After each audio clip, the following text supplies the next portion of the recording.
Are you ready for transformation? I am actually videotaping this the day before the last day of the year. So happy New Year if I don't get a chance. Well, I will see you. I will see you for the Artist Way on New Year's Day. So it's the day before the eve, and I think that with preparing for the holidays, you know, the kickoff seems to be Halloween, and then Thanksgiving is on our heels, and then all the other religious holidays like Christmas and Hanukkah, you know, we prepare for those, and then here we are, we're catching our breath. It's all over, it's behind us, and it's the last week of the year. And I think it really starts to nip at our heels when it's December the 30th. And I'm like, oh my, you know, tomorrow's the 31st. And if you have somewhere to go, you're probably even more aware of it than I am. I'm staying close to home, but it's the last day of the year. And I think where the holidays come along and we're preparing after the holiday, we're kind of, during this last week, we begin reflecting. We begin reflecting on the last year and the last day of the year. And it got me thinking about if you've traveled this journey this far with me, whether it's Self-Care Sunday or it's more with the crafting videos that I do. I guess, you know, maybe this would be a good time to introduce myself. Hi, I'm Elisa, and I am the curator of Elisa Maria Designs. And I started Elisa Maria Designs because I wanted to design and create many things on my channel. And out of that birthing process came Self-Care Sunday. So I'm happy that you're here. And I'm happy that you're sharing your minutes with me. So if you've traveled this far on this journey with me, you kind of are aware that I am very aware of time. Time is a big presence in my life. It's the thing that keeps me present, because when I decide to do anything, it's like, is this what I want to do? Is this where I want to spend this amount of chunk of time with? And it got me thinking, you know, with this being, you know, we're getting ready to close out 2023 with a date that is 123, 123. That seems to be everywhere. And so if you're into numerology and you want to, you know, post down in the comments what we can hope to be vibrating towards in this next, on this last day, but also coming into the new year. 2024 is my favorite number. If you add them all together, 8. But it got me thinking, you know, about symbolism, but also about how many minutes are there in a year? And asking my Google Assistant, she states that there's 525,600 minutes in a calendar year. And you might think, wow, but it's still 365 days. And it got me thinking also about, you know, I have this affinity for hourglasses. I have them on my desk. I'll show them to you. And I have them on my piano. And I've used them in my teaching of yoga because I didn't want to have a clock on my Fitbit or whatever timer on my watch, or be looking at that while I was teaching. And so I have these little baby timers that you can get through Amazon that are like 10 minutes and 3 minutes and 5 minutes and 30 seconds.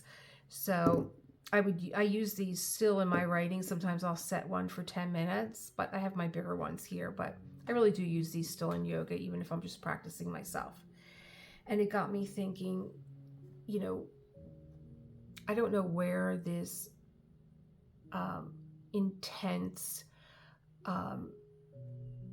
mindfulness about mind minutes and where they're spent, where it actually all began. I've actually, I think when you get to a point in your life where you kind of know where you are and where you're going, and you have a trajectory, you have a path, and time becomes very much important in if you're just doing the things that you do to fill time, whether it's scrolling on your phone, whether it's meeting people because you're bored but they really don't share your interest, or you're just trying to fill space. But when your life has a path and you're on that trajectory, then it's like, I don't have time for this. I don't want to get bogged down in this stuff. So I took out my little timers, and you know what I'm going to do? This is 30 seconds.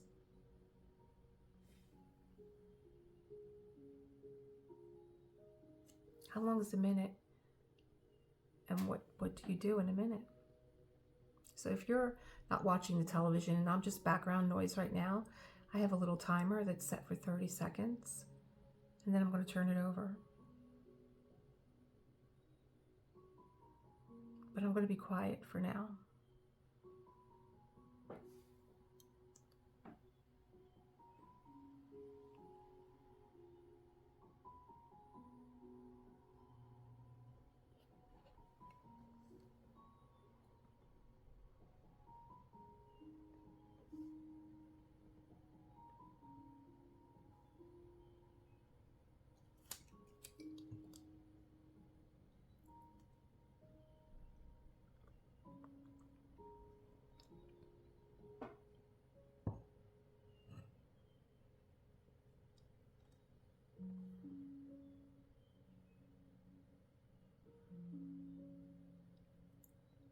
And there's a minute.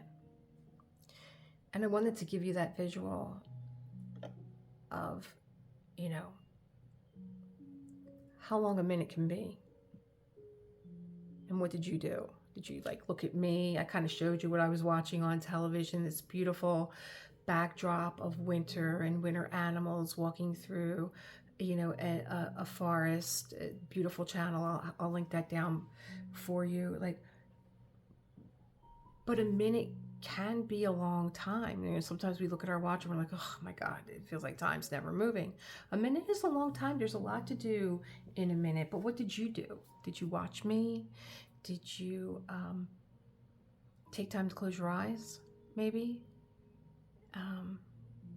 Check in with your breathing. I know I did that for maybe 15 seconds. I really kind of when I turned the camera away from me, I caught my breath. I took a sip of tea. I glanced at my notes.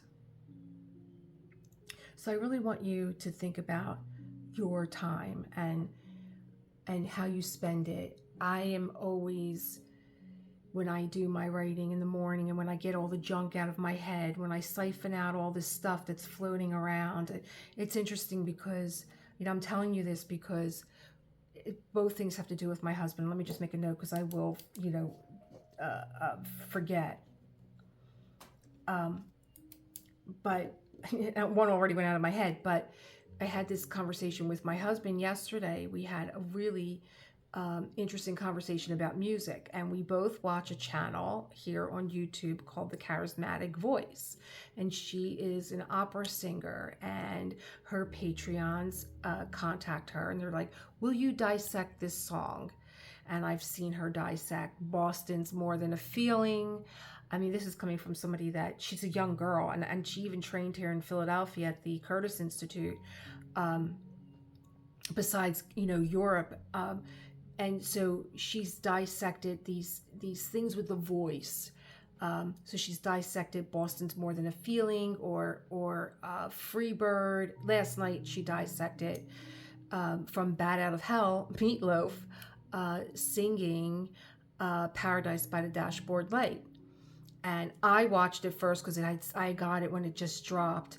And then I was telling John about it because he's always cultivating and looking to cultivate not just his voice, but she also talks about lyrics, and that's what interests me, like the whole creative process. Again, if you've been with me, you know that I am more into like, well, where did that line come from? That's such a great line. And John and I, we think a lot alike. And so he hooked into the same line in the song that I did. And she's such a joy to watch because, you know, you kind of say to yourself, how do you not know Paradise by the Dashboard Light? How do you not know More Than a Feeling? And she's not heard these songs. And so you're getting like her initial reaction, and when you hear the singer create a note or a line in a song, and she's just like, you know, she'll go back a few times to like hear it again, and she'll tell you what she's hearing. But John and I both hooked into this line, and he's like, I've tried a few times to get that line that just is like, and even Elizabeth, who is the charismatic voice, is like, what a line for a song. And that the line is, we glowed like the metal on the edge of a knife. I'm trying not to sing it, but you can't. But we glowed like the metal on the edge of a knife, on the edge of a knife. And so when John's like, I love that line in the song. And I'm like, so do I. And he's like, how do you, like, what was he thinking when he wrote that line? And I'm like, well, this is what I try and express to you when I'm writing in the morning, when I'm doing my stream of consciousness writing. And so for me, when I'm writing, and, you know, like the other day I was writing and I'm like, here I am again at my desk and I'm writing and I'm halfway down the page and I don't know what the hell I'm going to write today. I just don't know. I do this every morning. I don't know what I'm going to write. There seems to be nothing on my mind. But if I was not writing, a million things would be on my mind. And this is how you stream of consciousness write. And then all of a sudden, you're just dumping out these thoughts that are, you know, we have 70,000 thoughts. Most of them don't mean anything. And so you're dumping them out of your brain. You're siphoning them off. And then all of a sudden, like, I'll look down at my page and I'll be like, oh, I know where this is coming from. And like this goes with this here and that there. And like John's like, he just thinks that this is like such a creative intellect that wrote this line, this hook. But I'm kind of like, I don't know.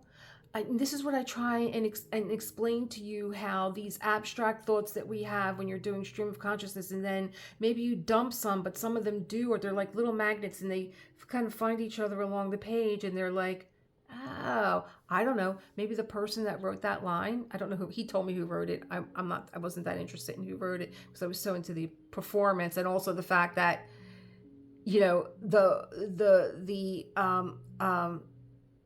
Carla DeVito, who was singing with Meatloaf, it's not even her voice. It's Ellen Foley's voice. She's lip syncing. And so the charismatic voice is not even aware that this was lip synced. So, you know, that was like a whole other conversation that we had about creative process. And how would you feel if someone took your voice and then made the video and used someone else because they look better? Anyway, but I said to John, I'm like, I don't know. When you're doing this work, when you're doing the artist way work, your creativity expands and opens. I don't know. Maybe the guy was sitting in a restaurant and eating a steak and cutting a steak, and maybe the flicker of the candle hit the knife, and he thought, yeah, look at the glow on the edge of this knife from the candle. Because you do become aware. You become so sensitive to the little things that are swirling around you, like all these little muses that are fluttering around like a bunch of fireflies. And I don't know, he might have said we're glowing like the candle on the knife, or no, forget the candle. We're glowing like the metal on the edge of a knife. You know, that's an interesting, and I'm so interested, you know, the video that I did before this, I pulled out Foxy Lady, which is a diamond painting by Camilla D'Arico. And you know why, you know, certain diamond paintings make me think about, you know, I dived really deep into Van Gogh when I did the Iris's portrait. And I dived really deep into learning about where this was painted and what state of mind he was in at the time, because that's just what interests me. And then it's the same thing when I'm doing a painting by Camilla Dorico, and I'm thinking, why do you paint this little face? They're all the same little face. And why do you put animals on their head? What is that? What is that? What does that mean? Like, what does it mean to you? What made you think of taking this adorable little face and putting animals on her head? And there's one where she's got like a big pink flamingo, and it's all pink. The whole painting is pink, and like that. It's also so brave to do a diamond painting that is just, you gotta love pink for this one. But I'm thinking about, actually purchasing that one because I love flamingos, but it's more about the creative process that I dive deep into. So getting back to the minutes and where we spend our time and how long a minute is and what you can actually do. And in that minute, I glanced at my notes, I took a sip of tea, I checked in with my breath, I showed you guys what I was watching on TV. I'm willing to share that with you. I'm making notes, and the minute still wasn't up. So there's so much that you can create in a minute. So this thing where I don't have the time, you have the time. And so if you could take anything with you, either from the whipping chats that I do, or the self-care Sundays that I do, or the journey that I'm hoping that you'll take with me on Monday with the Artist's Way, if there's one thing in self-care that I would love for you to take with you, is write. Writing is creation. I don't know who said it. I'm so bad with names, and then I butcher people's names, and I'm like, oh my God, how bad of me to like butcher someone's name. But I don't know what I think until I see what I write. It's so true. I don't know what I'm thinking. Like a lot of these things that I write down in my morning pages is this, like I'm just like, blah, blah, blah, blah, blah, blah, I'm throwing up on the page. But then I go back and I'm like, oh, the realization comes into view. Like, I know where this is coming from. It might be coming at me abstractly, but there's a concrete behind it. And then they kind of like, all these other little things kind of begin to come together. So write it all down. And I know that I've talked about, my friend Anna getting me into writing, but really there's a question that we pose in yoga a lot. Is that really true? And I'm like, is that really true? Did I really begin writing when I met Anna? And it's not. I totally forgot a big part of my childhood, and it got me, oh gosh, it just got me on this journey of remembering and forgetting.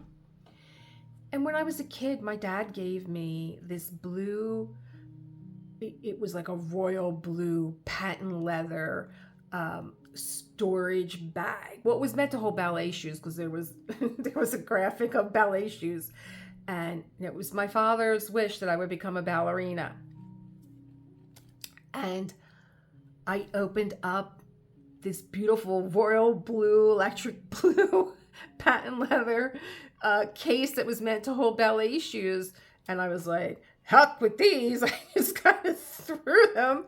And I filled it with Reese cups, a soft pretzel, I'm from Philly, a Coke, my composition book, and a pen, and my roller skate key, because this is a girl that never had shoes on her feet unless they were Dr. Scholl's, and I like to wear Dr. Scholl's because they made a lot of noise. I would never really walk in them and use them the way you should have, by gripping your toes. I kind of just drug my feet because it made this like clunk, clunk, clunk. You always knew I was coming. And if I wasn't in those, I was in roller skates. And so I'm like, oh my gosh, I didn't begin writing with Anna. I was always writing. My father would joke and call me Hemingway. And, you know, I lived on the corner of a public school, and there was a huge schoolyard, and I couldn't, you know, travel far from home. My father was like, don't leave the street, you know. And I'm like, but I'm going to go in the schoolyard. I got my roller skates on. He'd be like, okay, well, don't leave the schoolyard. You know, I told him once I was running away. He was like, go ahead, run away, but don't leave the street, you know. And I just loved that feeling of being on roller skates, and I would go as fast as I could, and then I would close my eyes and I would just open my arms and I would glide around. That movement, that energy, that aliveness that I felt as a kid. And then when I was ready to take a break, I would cross the street to the other little schoolyard that had a patch of grass and there was a tree. And I would open up my little case and I would take out my little book and I would observe. I had at least 50 kids on my street. You know, it was the 60s. So I had like 50 kids on my street. And I didn't play with any of them, but I would observe them. And I would eat my pretzel and my potato chips and drink my Coke and write my little stories. And so being a loner kid, and like looking at who was really popular on the street and why they were popular, and then I would like make pretend that I was them, and I would write these, you know, would write these stories, and it was like a huge part of my childhood. And I think that it got me on this journey of remembering and forgetting, remembering and forgetting, remembering and forgetting. And then I remembered that I read something about remembering and forgetting from my main man here, Mark Nepo, that I will read to you. And I think that most of the problems and issues that we carry into adulthood, you know, it always goes back to the childhood. You know, what kind of childhood did you have? Did you get along with your parents? How do you do with authority? Like, these are all questions that I've had posed to me in my lifetime. But I think as children, we don't know. It goes back to our childhood, because who's processing what happens to them as children? Like, I was a loner kid, but I was never alone. I was kind of always attracted to the older kids because I knew that I was on that maturity level with them. I would kind of look at kids my own age and be like, what the heck are you doing? Like, how do you find joy in a doll that once you put it down, it just doesn't do anything? You know, I wasn't caught up into the whole imagination thing. And I don't know, for me to pretend that I was like Barbie just didn't appeal to me for whatever reason. It did to all my girlfriends. They were like, what, you weren't a Barbie girl? I'm like, no, wasn't. Didn't see the movie. I don't know. But my thing was, you know, creating myself in these little dreams that I had that I would write in my little composition book. And so getting back to, if you take one thing with you from any of my videos that you write, you know, maybe it's not the yoga, maybe it's not, you know, preparing nourishing meals for yourself. You know, maybe you're like, hey, I'm fine with the junk food. You know, I don't want to go there. That makes me feel nourished. I get it. Trust me. You know, sugar freak right here. But to write, to create that space in your mind, in your body, in your soul. Like, when my first journal, because I may have done some writing, but it was never, you know, as a kid, I walked around with a book and I wrote, and I, you know, I was always the kid that had books in her hands that was writing. But as an adult, I went out and I bought these elaborate journals. I actually took a few of these items out of my art room upstairs. I love the idea of, you know, writing and sealing it with wax. And I have a little glass pen here. I also have, you know, pens are also a very big part of my life.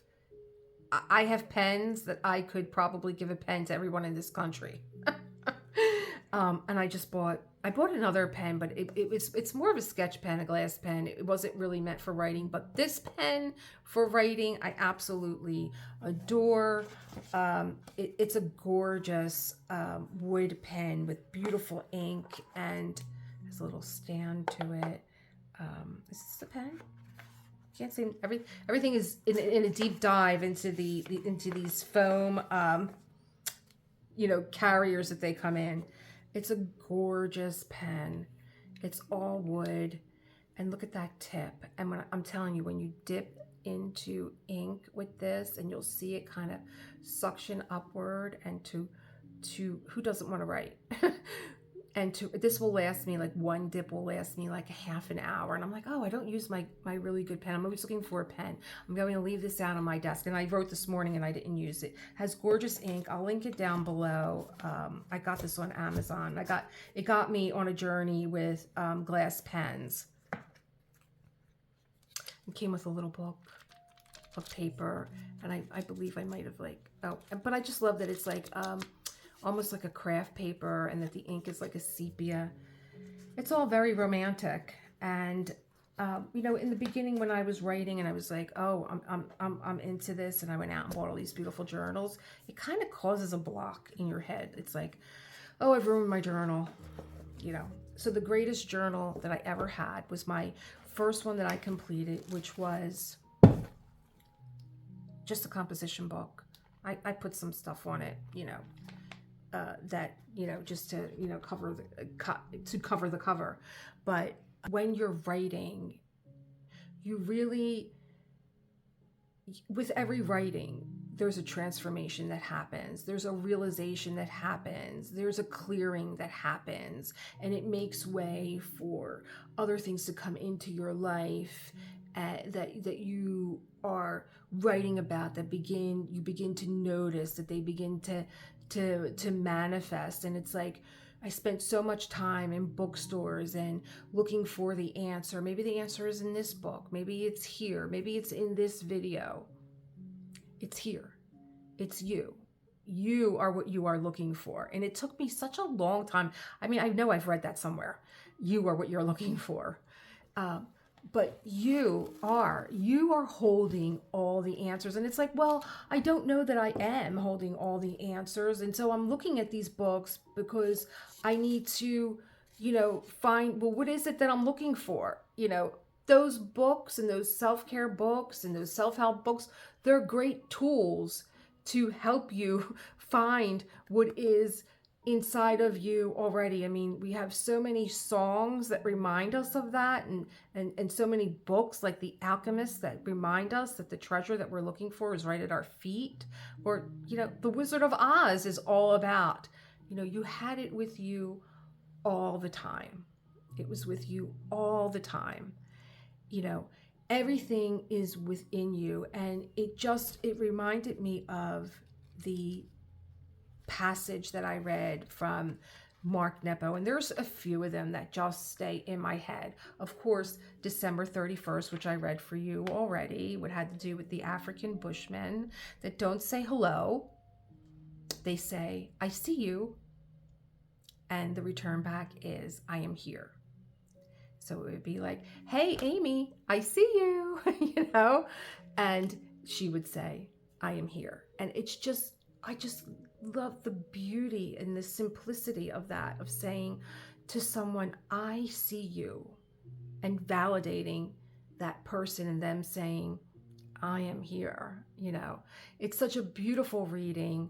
And that is on December 31st. And again, the opening of this book, I mean, January 1st, which I will read to you also, is just about being human and this precious human birth. But I was like, Mark Nepo wrote something about remembering and forgetting, and it stayed with me. And then when I say something like, oh, I didn't know that, when I discover something in my writing, just like, thinking that I really didn't become a writer.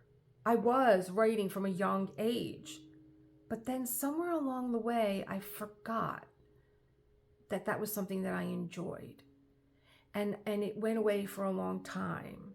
And even though I began to do it again, I was still like in this forgetfulness, this kind of numbness, that I didn't remember that. And then it was really this morning when I said, well, is that true that, that I really didn't begin to write until I went back to New York and I did the Artist Way, and you know, Anna was asking me to, you know, I was doing the Artist Way before I went to work for Anna, because it's like it's all converging all at once. But I was doing just stream of consciousness, where Anna was like, no, this is writing, and writing exercise and writing prompts. And so people are always looking for prompts, and I have some, and I will put them, I'm trying to create like a newsletter of, and I should have it ready for, you know, Monday when we do the Artist Way. But one of them is, you know, one that I forgot about, that I used to use in teacher when I was teaching yoga. Is it really true? Is that really true? And also, what do I want to create today? What do I want to create with my hands, with my time, with my minute? And it got me back to what I was telling you about. Not only did John and I have an interesting conversation about music and words and putting words together, but we've been having like this same discussion about something that I'm just done with. You know, when people show you who they are, Maya Angelou, what a blessing she was to this world. Believe them the first time. And it's going to take you a few times to get that with people, because you'll keep going back and saying, no, well, maybe this was going on in their life, and then believe it. When people show you who they are, believe them the first time. And, you know, I think it takes a while to really, I mean, and not that long of a time, but some time to really see who someone is. You know, people are when they're getting to know you, and they're putting their best foot forward, and they're making a good impression on you.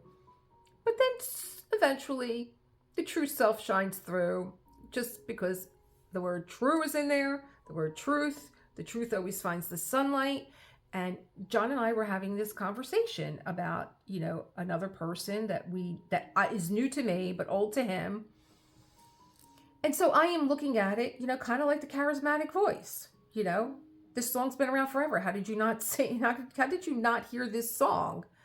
But, and my husband is like, this person is like an old song. And I'm hearing it for the first time, but I'm getting it, but you're not. And I can only judge someone. And by judge, I don't mean like, oh, like, who does she think she is? You know, not judging that way, but maybe the word is evaluating, you know, in this instance. But you should judge people. You should say to yourself, do I want this person in my life? So maybe the word is evaluating, you know, same meaning, but it sounds a little nicer. Okay, so we'll do evaluating. But I can only evaluate this person by what they've shown me.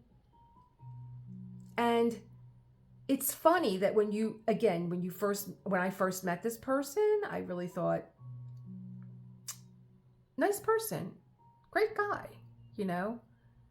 But then, like, in hindsight, now that I've kind of seen a little bit more of the other side of them, it's kind of like, wow, you know, I'm going back into my memory.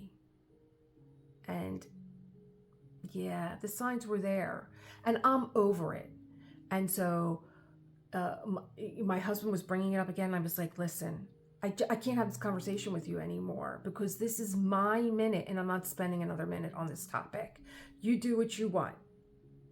You know, I can't say that I'm going to support you. I can't say that I'm going to be happy about it. But you do what you want, but I have to do me. And I can't have this in my body where I'm just putting a fake smile on my face for the sake of my husband, because this is a long-term friend. No, I'm not going to do that. I am always going to aim true to who I am. So, getting back to remembering and forgetting. And I remembered that my main man here on January 19th wrote something called Remembering and Forgetting, and it stayed with me. The reading stayed with me. What can I do to always remember who I am? And isn't that, and when I read this morning, and I had already did my writing, and I'm like, what can I do to always remember who I am? Like, you know, I may have gone to the bookstores and looked in the shelves for the answer, like, help me find myself. Well, I'm right here. It's the writing. I don't know what I'm thinking until I read what I write. Write, please, write, write. And my husband was saying, like, when we went back to the music and like that line, and we were trying to think of like how this line came together, and I was telling him what my process is, and he's like, so then in the morning when I see you writing, like what you're doing is you're writing 3 pages front and back in longhand, and just like you're just writing what's coming into your mind. Doesn't have to make sense. I'm like, exactly. I'm like, but in the end it will make sense, and in the end you will have a breakthrough, and in the end some part of you will have transformed and changed. So I haven't said anything to him yet, but I think it would be a good idea for him to, being that his wife is starting. Hello, John. I know you watch my Self-Care Sundays. Hello, John. Why don't you join us? I would love to have another creative in this process, or at least have a male-female perspective. And that was Julia Cameron's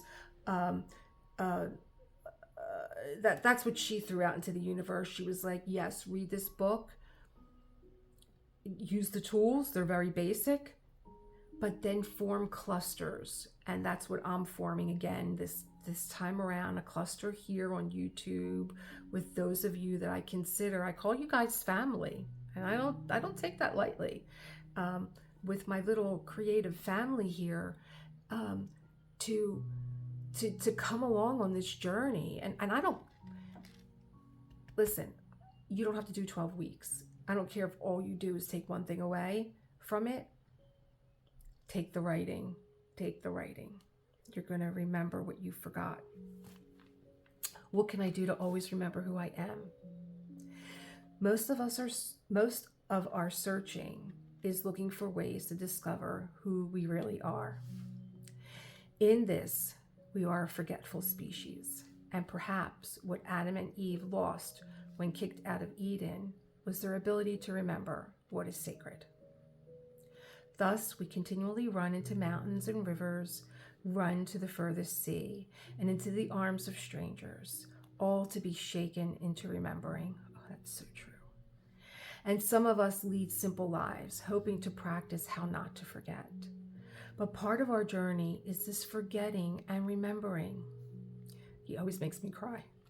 It is a special part of what makes us human. So what can we do? Well, it is no secret that slowness remembers and hurry forgets. Oh gosh. That softness remembers and hardness forgets. That surrender remembers and fear forgets.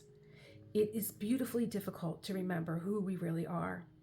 But we help each other every time we fill the cup of truth and hold each other up after drinking from it. Oh gosh. What a beautiful convergence of words. In 3 paragraphs, I found myself. I long for these moments that I remember what I forgot. It is an incredible awakening and aliveness that you can't find anywhere else. Like how he said, how we crash into all these things trying to shake ourselves into remembering who we are, because we're numb and we're trying to shake ourselves alive. And I started to remember those times in my life where I felt numb, which was not too far. Between 2020 and 2021, there was, well, maybe it started in 2019. There was a huge amount of numbness that was going on with me because I was about to blow up my world. I had to stop teaching yoga, something that I loved, because my father was dying. And I think that I may have been the only one that was aware of it on some level, because I didn't know that much about COPD, but I knew that I couldn't have all these things on my plate anymore. And I cut a piece of me out that I loved so much when I stopped teaching, because life was becoming difficult and I was becoming numb. And the only time that I did feel alive was when I walked into the yoga studio. And then it quickly just dissolved the minute that I left. And I would have these really low lows when I left the yoga studio, because I didn't know what I was going to do with my life after those after those 2 hours that I spent in the studio, maybe a little bit longer. And so I would like walk to like the nearest place to go get brunch. And, you know, I would start out with like, you know, some kind of tequila cocktail because, you know, it's brunch and it's Sunday and you know, it's acceptable. But then it began to trickle down into, I couldn't wait for 5 o'clock to come around because then I would have a Pinot Grigio with dinner.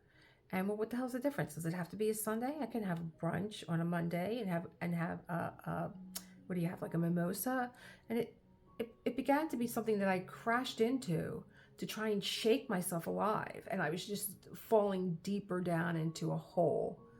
And it wasn't until like I made the decision, you know, looking back on my writing and my journals and my books and, you know, all these things that I have, like something, you guys know how much I love this book. I don't think I picked it up for a year. I couldn't be faced with what I was running away from. But then I did crash into this and I did awaken. And, you know, I love the little exercises that Mark gives at the end of a reading. And after this reading, he's asking you to find those places that you are numb, because they're the places that you forgot, and to breathe into them and to recall the last time that you felt something in this space so that you can shake yourself into remembering. And then you got to muster all the courage that you can to break whatever it is that you are crashing into, because it's real easy when you're feeling like this to just say, no, I'm going to sit here on the couch and I'm going to zone out and I'm going to eat a bag of chips. And then, you know, maybe I'm going to go, you know, out with my friends and do something mindless and, you know, just to fill up the time. And, you know, we're going to go and, you know, and drink. And, you know, I'm going to football games. I don't know the first thing about football. Nothing. I know that the Eagles are the home team, but, you know, I'm at these parties now because I know liquor is going to be served. And I could just numb out from what I have to do. And what I had to do was I had to get out of the relationship that I was in. I had to. I was dying every single day. And my dad's wake was the day that I buried my father. I went to a funeral brunch. I have the best friends that were with me the entire day. And then I went home and I left. I mean, there's a lot of context that I'm leaving out in the middle, you know. But I don't know what happens, I think, when you lose a parent that, you know, I don't know if I shared this with you guys, but my dad looked at me one day and he was like, Elisa, why are you always so sad? And I'm like, because I am. You know, I was very much in my practice and again, always aiming true and always telling the truth. The truth loves me because I tell it and it shows up for me. And when someone asks me something like, why are you so sad? I'm not going to sit and say, no, I'm not sad. Okay. I'm just having a bad day. No, I am sad, Dad. And my dad had dementia and he could have saw that his daughter was unhappy. So I would love for you to find those places in you that you've forgotten, because they're so healing. I have a note here to find my first journal because it was my friend. It's me. And that journal, like I wrote on, when I had nowhere to write anymore, I wrote on the cover, I wrote on the inside cover, I wrote in the margins. It didn't even matter that it wasn't the same day. I just wrote in a different color pen. I love that journal. I still take it out because my first journal has so much creation in it. It was more than morning pages. It was like, now I'm going to really take you back. If you are an 80s girl like me, You grew up your childhood with a family affair. You grew up with, what a beautiful story. And if you don't know Family Affair, please look it up on YouTube. It's an oldie, but it's about an uncle, a bachelor, who's a creator. He's a builder. He lives in Manhattan. I don't know what it is with me with these. This is something that I have to write about because all my childhood idols lived in Manhattan, like Eloise. She lived in the plaza. But Uncle Bill lived in a Manhattan high-rise, and his brother dies. I believe that the husband and wife were killed in a car crash, and so he becomes the guardian of the twins, Buffy and Jody. And they have an older sister named Sissy. And the twins are just adorable. They're just, oh my gosh, they're just, oh my God, you could just eat them up. They're like two little sugar cubes. And me and my husband, when I was like, he's like, what are you watching? I'm like, I remember this show as a kid, and I'm hooked on it. He's like, oh my God, Family Affair with, oh my God, the butler. Oh my God, I'm losing his name. Mr. French. Mr. French was the butler because Uncle Bill had a butler. And the kids come to live with him, but it's Buffy that walks around with this little doll called Mrs. Beasley. And she's like this old woman doll with these little granny glasses. She looks like she should be churning butter somewhere. And she walks around with Mrs. Beasley, and she tells Mrs. Beasley everything. And, everything's got to be run by Mrs. Beasley. And that's what my journal reminded me of. My journal was my Mrs. Beasley. I carried her around everywhere with me, and that came through too with remembering that as a child I walked around with my ballerina bag with roller skates in it and a pen and snack, again, nothing nutritious, not like an apple, Reese's cup and a bag of chips and a soft pretzel and a Coke. And that journal is filled with so much creation, and I'm so excited for you if you decide to do this, that you're going to have bumps. You're going to be like, this girl's crazy. How do I write 3 pages in longhand? That's the thing. Longhand, no abbreviations, because we want to slow down. Slowing down remembers. Hurrying forgets. So we want to slow down, so we don't write can't, we write cannot. And you write front and back. And it doesn't matter if you write, this girl is crazy. I don't know why she wants, this is crazy. How am I going to have a breakthrough here? Writing these pages, 3 pages in longhand, whatever I'm thinking on my mind. Oh, what is that? Oh, that's a pretty picture. It doesn't matter. But you do your morning pages in the morning. You don't do them in the evening, because evening is a recollection of the day. The morning is creating the day, and we want to create our day. We're creators. We are creators. Begin calling yourself a creator. That is the gift from your creator. You are a creator. Create the world that you want to live in. And when you do this dump and make way, and this new energy comes in, and you begin to notice all these little things oh, I never saw that before. Oh, this is a great idea. Oh, I can take this with me. Oh, I just got a great idea. This is just something I was writing about in my journal. It is so unbelievable, the synchronicity that comes into your life. I'm so excited. I'm ready to self-combust over here. But I did promise you one more reading from the first page that I will try not to break down in tears, I promise you. Or maybe I will, because I am a true person. But I'm going to take a sip from my Buddha. I have in here Stash double bergamot tea, and it has gotten me off of coffee. Can't believe it. Double bergamot with a little bit of agave. Oh, I'm sticking it in my journal.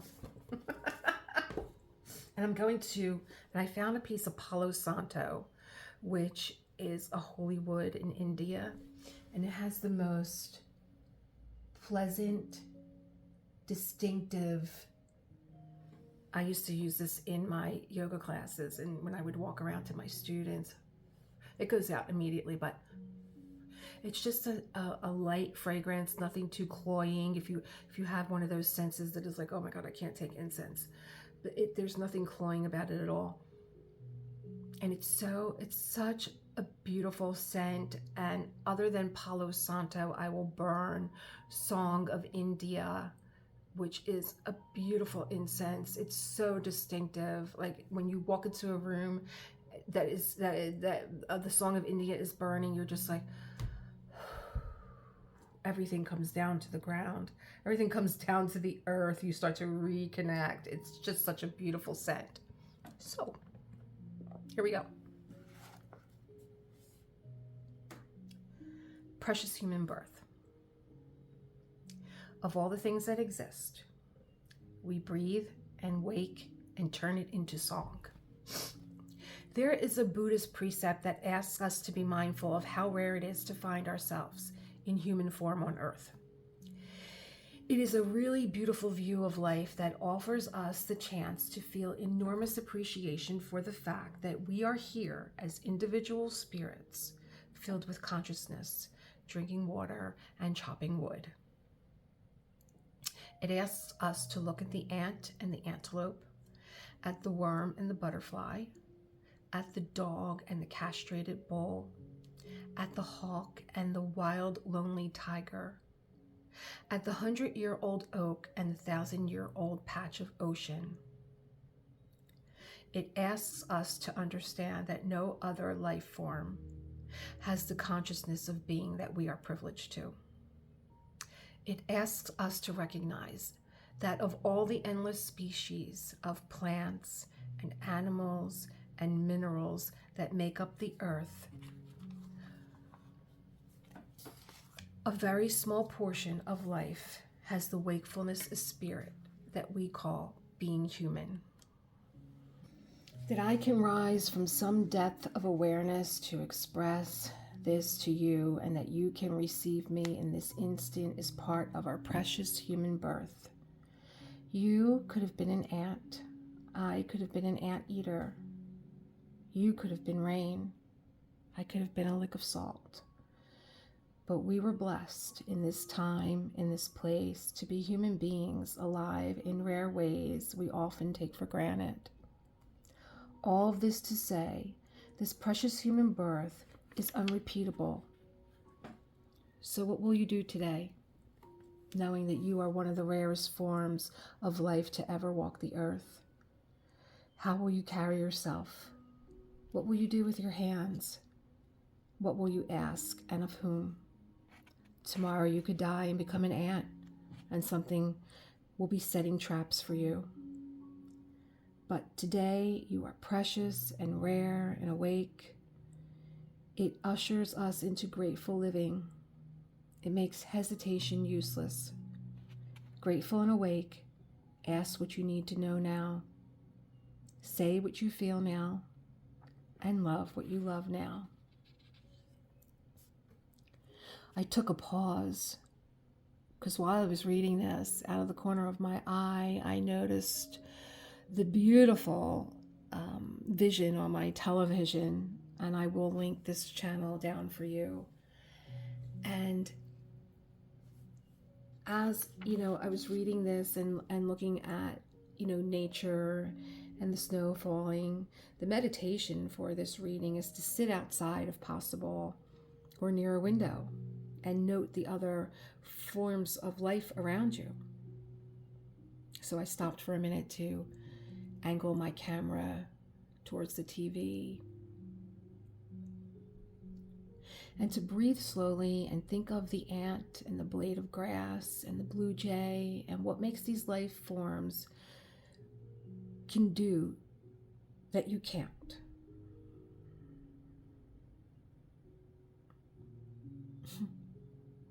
You're a beautiful animal.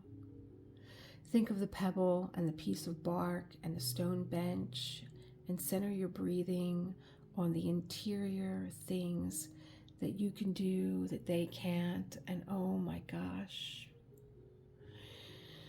Rise slowly, feeling beautifully human, and enter your day with the consciousness intent of doing one thing that only humans can do. And when the time arises, do this one thing with great reverence and gratitude. And just like that, you know, the synchronicity of creativity happens. I turn my phone to this beautiful scene to go along with this beautiful reading. And when I looked over at the fox sitting there with his one brown eye and his one blue, my Foxy Lady painting that is in the next room, I'm going to get up and turn the light on. Or maybe I'll just get her.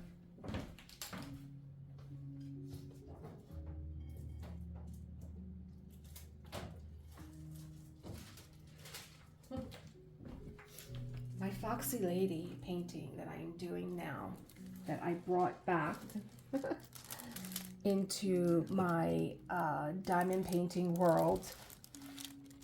Oh gosh, I just love when things like this happen. I just love when things like this happen. Here's my Foxy Lady. And we just saw this fox with the one brown eye and the one blue. This is Camilla Dorico. This is what I was talking about earlier. This is her beautiful Foxy Lady artwork. There's the beautiful fox. And the little Foxy Lady has one brown eye and one blue. And it makes me want to dive even deeper into Camilla Dorico's world. But, you know, I'm just talking about this. And then here's this fox on TV, and here's this diamond painting, and that's what I'm talking about. You know, that's the things that begin to happen when you begin to do this work. And it's just like, oh my gosh, I actually took this out. It was in my previous video that I haven't put up yet, but I had to put Crimson away. Crimson was stressing me out. I was like, I'm sorry, but I'm tired of your face. We have to break up. You're causing me too much stress, and I really want to enjoy my diamond painting, and Christmas is over. And I'm sorry, but I'm going to have to put you away until next year. I just wanted to do something that was going to bring me joy. Again, my minute, my time. What I was creating with Crimson was not giving me happiness and joy. And it was time just to say, okay, I'm so happy I did not get involved with any events. And that I you know, honored myself, and because I would have really have felt pressured to complete the painting, because I'm another creator on YouTube, and I'm on a platform on someone else's page that is a creator that, you know, I have like a little bit of a conversation with here and there. So, you know, you kind of have that feeling that you have to, you know, show up, but showing up for yourself. So I went upstairs to my art room, and I was really actually it was making me so crazy because I lost drills. I don't know how. And then something else happened. I was showing you guys a new container that I had, a storage container. And during that filming, I don't know what I did with that container, and it had another color in there. So now I've lost 2 colors to that painting. Forget it. So I'm going to have to order those 2 colors, because I don't know what I did with either one of these containers, and I can't finish the painting. So I was looking at the paintings that I do have, and I said, you know, I just want a baby bite. And Foxy Lady came to mind.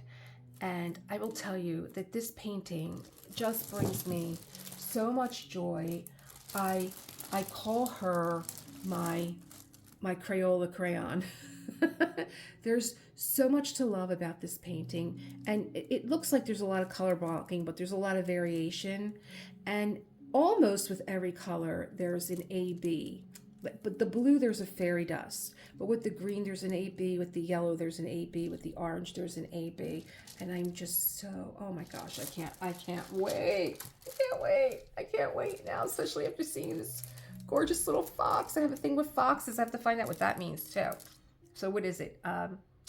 Manhattan Idols. and these are all writing prompts that I'm sure somewhere along the line, I'm going to remember something that I forgot.